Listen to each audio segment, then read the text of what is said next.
Chaque année, l'Institut national de la propriété industrielle publie un bilan, une liste de ceux qui ont déposé des demandes de brevets. Et bonne nouvelle, la région Bourgogne-Franche-Comté se classe bien, près de 200 brevets déposés l'an dernier par les PME et les universités. Un signe de bonne santé et de dynamisme. Sébastien Poirier et David Martin. 12 mm de diamètre et un peu moins d'un demi-millimètre de haut.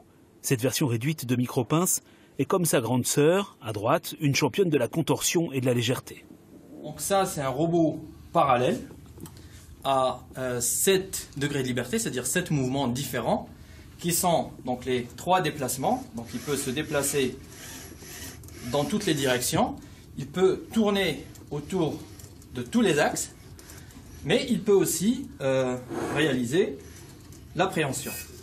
Développée au sein d'un labo de FemtoST, cette pince aux multiples applications médicales et industrielles a fait l'objet d'un dépôt de brevet. Une nécessité pour sortir du labo et vivre sa vie dans le monde extérieur. Quand c'est pertinent de protéger une technologie, on n'hésite pas à le faire. Et ça ne nous empêche pas de ensuite publier dans des journaux scientifiques, tout ça. L'INPI, l'Institut national de la propriété industrielle, a publié un recueil statistique national des dépôts de brevets, un document qui montre la grande vivacité de la région Bourgogne-Franche-Comté, qui a déposé 193 dossiers en 2018. On constate en réalité que la propriété industrielle, ce n'est pas le fait des grandes entreprises, que des entreprises, des PME peuvent avoir une stratégie de protection efficace et garantir leur développement grâce à des brevets notamment.